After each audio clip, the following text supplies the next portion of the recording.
Hello friends, எல்லோருக்கும் வணக்கம். Welcome to young investor channel. இன்றைக்கி மார்க்கெட்டை பார்த்துருப்பீங்க. யாருமே எக்ஸ்பெக்ட் பண்ணியிருக்க மாட்டீங்க மார்க்கெட் வந்து இந்த ரேஞ்ச் வரைக்கும் பாசிட்டிவ் போகுமான்னு. நல்லா சத்தியமாக எக்ஸ்பெக்ட் பண்ணலை. ஏன்னா நேற்று வந்து 4000 பாயிண்ட்ஸ் வரைக்கும் டவுன் பண்ண சென்செக்ஸு. இன்றைக்கி வந்து பார்த்தீங்கன்னா இந்த ரேஞ்சு வரும்னு நான் கண்டிப்பாக எக்ஸ்பெக்டே பண்ணல. பட் வந்து நேற்று நான் லாஸ் பண்ண என்னோட போர்ட்ஃபோலியோ வந்து இன்றைக்கி வந்து ரீகெயின் ஆகிட்டு, கிட்டத்தட்ட ஃபுல்லாக ரீகெயின் ஆகலை, நியர்லி ஒரு 75% வந்து ரீகெயின் ஆகிட்டு இன்றைக்கி. பட் வந்து இது வந்து கண்டினியூ ஆகாது அப்படின்னு நான் நினைக்கிறேன். மேபி ஷார்ட் டேர்முக்கு இன்னொரு ஃபால் இருக்கும் மார்க்கெட்டில் அப்படின்னு நான் எக்ஸ்பெக்ட் பண்ணுறேன். ஸோ இது என்னோட ஒப்பீனியன். ஸோ இன்றைக்கி நிஃப்டி 50 பார்த்தீங்கன்னா 735 பாயிண்ட்ஸு, சென்செக்ஸ் வந்து 2303 பாயிண்ட்ஸு, நிஃப்டி பேங்க் வந்து 2126 பாயிண்ட்ஸும், நிஃப்டி ஐடி 772 பாயிண்ட்ஸும், பிஎஸ்சி ஸ்மால் கேப் வந்து 1319 பாயிண்ட்ஸும் பாசிட்டிவில் க்ளோஸ் பண்ணியிருக்காங்க. இன்றைக்கி கவனிக்க வேண்டியது நிஃப்டி பேங்க் நேற்று வந்து நல்லாவே அடிச்சிருந்தாங்க. அதே டே பிஃபோர் பார்த்தீங்கன்னா அதுக்கு முந்தின நாள் வந்து அதே 2000 பாயிண்ட்ஸ்க்கு மேலே ஏற்றிருந்தாங்க. ஸோ இன்றைக்கி வந்து 2000 பாயிண்ட்ஸ் ஏற்றிருக்காங்க நிஃப்டி பேங்கு. நிஃப்டி ஐடி வந்து 2 நாளாக பார்த்தீங்கன்னா மார்க்கெட் கிராஷ் ஆகும்போதும் பெரிய அளவில் கிராஷ் ஆகலை, அது இன்க்ரீஸ் ஆகும்போதும் பெரிய அளவில் இன்க்ரீஸ் ஆகலை. பட் இன்றைக்கி ஒரு டீசென்ட் இன்க்ரீஸ் கொடுத்துருக்கு நிஃப்டி ஐடி ஸ்டாக்கு. ஸோ இது வந்து மார்க்கெட் நிலவரங்கள்.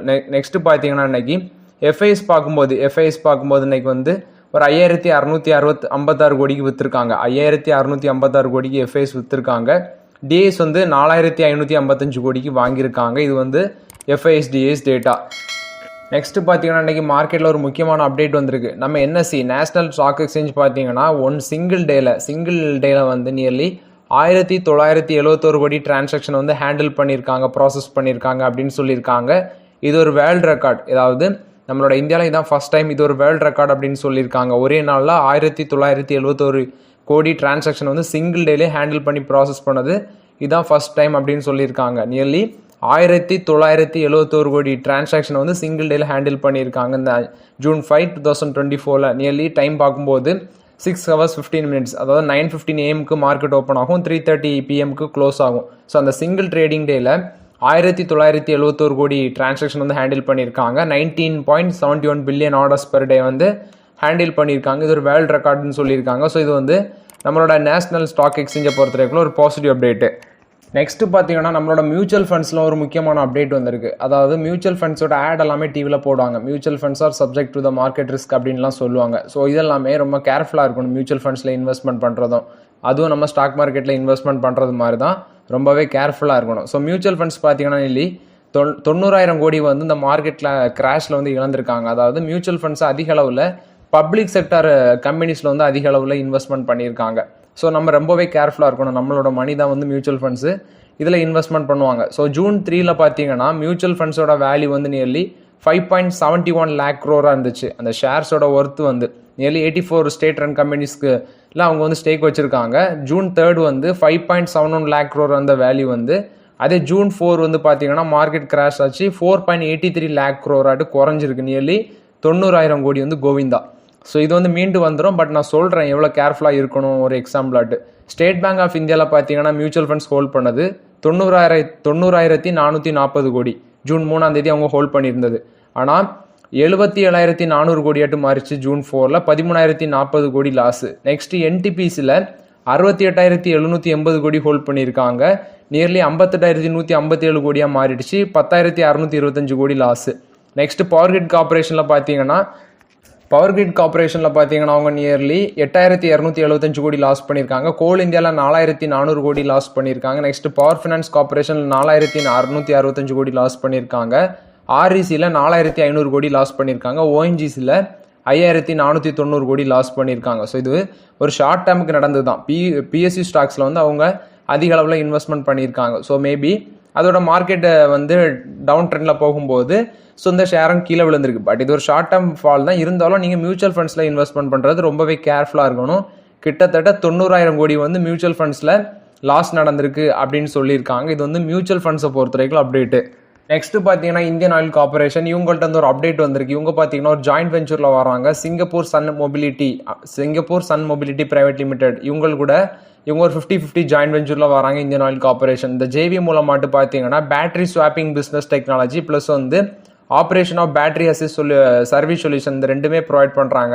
ஸோ இந்த battery service solution battery swapping business பார்த்தீங்கன்னா 2 வீலர் 3 வீலருக்கு நம்ம இந்தியாவில் கரண்டாட்டு நல்ல வளர்ச்சியில் இருக்குது. ஸோ இப்போ இவங்க வந்து 4 வீலருக்கும் ப்ரொவைட் பண்ணுவாங்க அப்படின்னு சொல்லியிருக்காங்க. ஓவராலாட்டு பார்க்கும்போது இவங்களோட பிஸ்னஸ் இந்த ஜாயிண்ட் வெஞ்சர் வந்து ரொம்பவே யூஸ்ஃபுல்லாக இருக்கும் இந்தியன் ஆயில் கார்பரேஷனுக்கு. இந்த battery swapping business EV segments இப்போ இந்தியாவில் க்ரோத் அடைஞ்சிட்டு வர்றதுனால இந்த ஜாயிண்ட் வெஞ்சர் வந்து ரொம்பவே ஒரு பாசிட்டிவ் அப்டேட்டாக இருக்கும் இந்த இந்தியன் ஆயில் கார்பரேஷனுக்கு.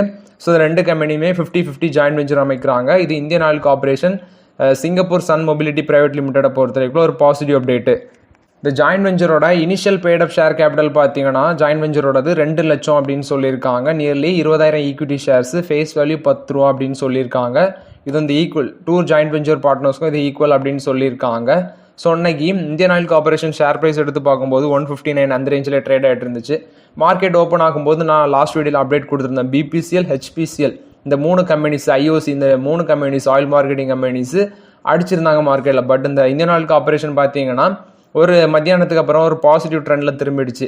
இன்னைக்கு க்ளோசிங்கில் ஒரு 3% பாசிட்டிவ்ல க்ளோஸ் பண்ணியிருக்காங்க இந்தியன் ஆயில் கார்பரேஷன். 159 அந்த ரேஞ்சில் இருக்குது. நான் நேத்தே மார்க்கெட் ஃபாலில் வந்து இந்தியன் ஆயில் கார்பரேஷனில் கொஞ்சம் அக்யூமுலேஷன் பண்ணேன். இது வந்து இந்தியன் ஆயில் கார்பரேஷனை பொறுத்த வரைக்கும் அப்டேட்டு. நெக்ஸ்ட்டு பார்த்தீங்கன்னா மாருதி சுசுக்கியில் வந்து அப்டேட்டு. மாருதி சுசுக்கி பார்த்தீங்கன்னா 12,511 அந்த ரேஞ்சில் இன்றைக்கி ஷேர் ப்ரைஸ் ட்ரேட் ஆகிட்டு இருந்துச்சு.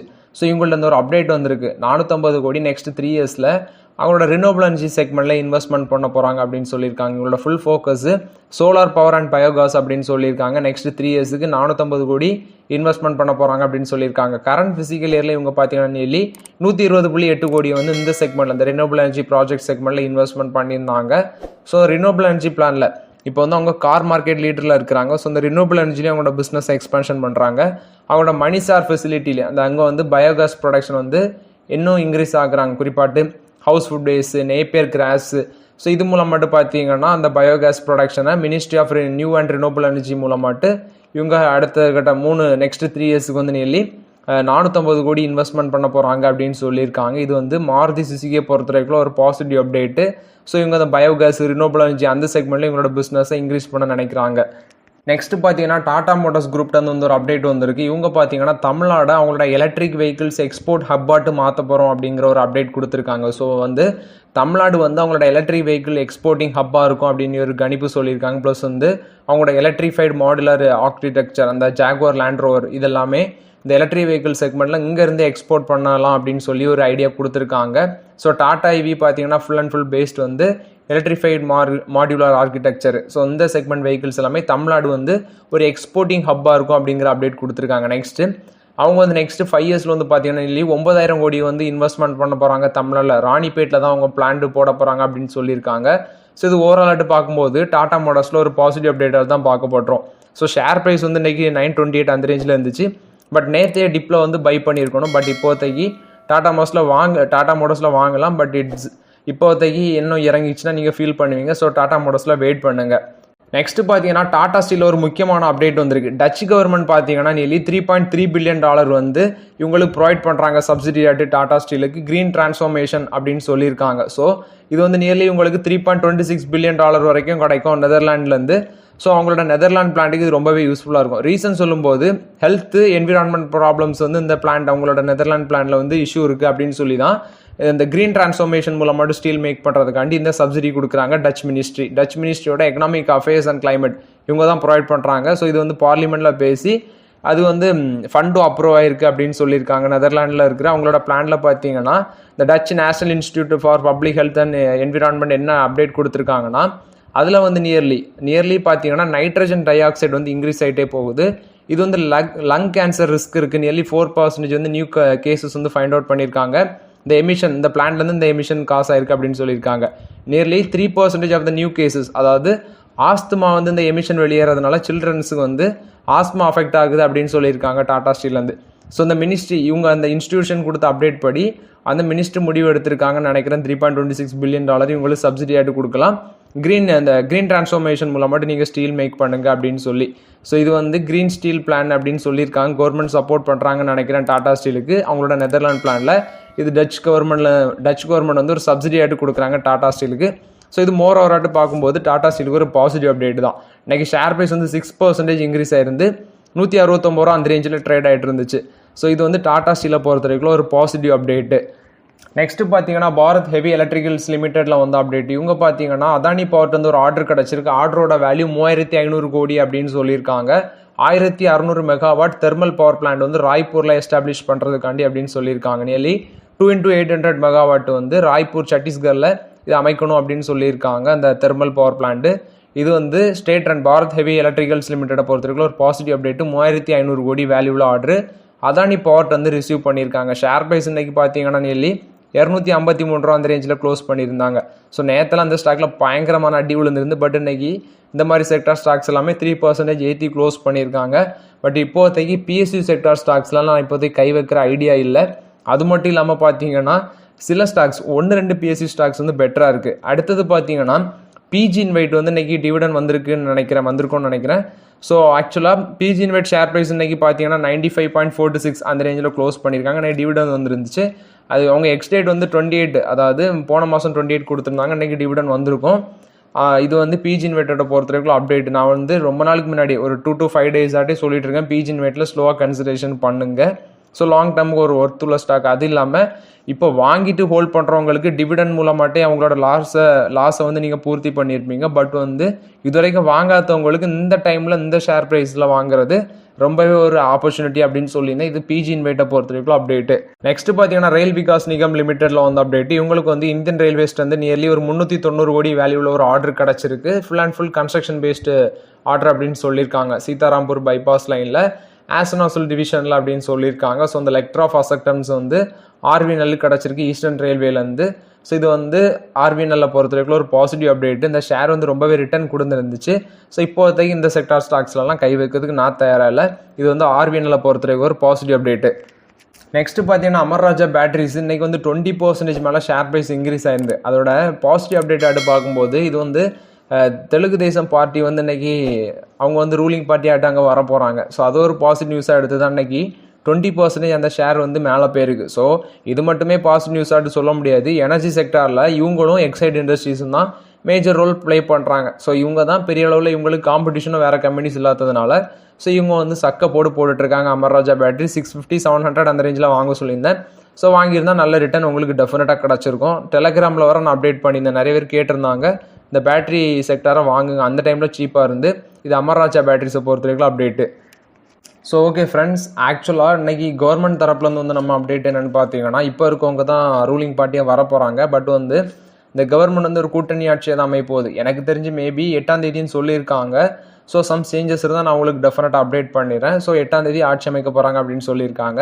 ஸோ அவங்க ஆட்சி அமைச்சிட்டாங்கன்னா மார்க்கெட்டில் ஒரு ஸ்டேபிள் நியூஸ் எடுத்து மார்க்கெட் வந்து ஒரு பாசிட்டிவ் ரேஞ்சில் இதாகும்.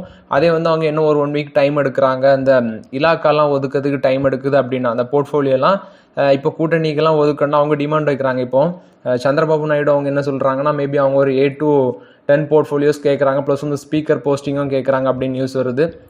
நிதிஷ்குமார் அவங்களும் சில போர்ட்ஃபோலியோ அதிகமாட்டு கேட்குறாங்க அப்படிலாம் நியூஸ் வருது. ஸோ மேபி டைம் எடுத்துச்சுன்னா மார்க்கெட்டில் ஒரு சின்ன கிராஷ் நடக்கும் நானே எக்ஸ்பெக்ட் பண்ணுறேன். ஸோ வெயிட் பண்ணுங்கள். மார்க்கெட்டில் பிஎஸ்சி செக்டார் ஸ்டாக்ஸில் கொஞ்சம் கவனமாக இருங்க. ஒரு ஸ்டேபிள் கவர்மெண்ட் அமைகிறது வரைக்கும் கொஞ்சம் வெயிட் பண்ணிடுங்க பிஎஸ்சி ஸ்டாக்ஸில். ஸோ ஆல்ரெடி இன்வெஸ்ட்மெண்ட் பண்ணுறவங்க ஹோல்ட் பண்ணிட்டுருங்க. ஸோ ஓகே ஃப்ரெண்ட்ஸ், இந்த வீடியோ உங்களுக்கு பயனுள்ளதாக இருக்கும்னு நினைக்கிறேன். பயனுள்ளதாக இருந்துச்சுன்னா லைக் பண்ணுங்கள், சப்ஸ்கிரைப் பண்ணுங்கள், கமெண்ட் பண்ணுங்கள். Okay friends, thank you.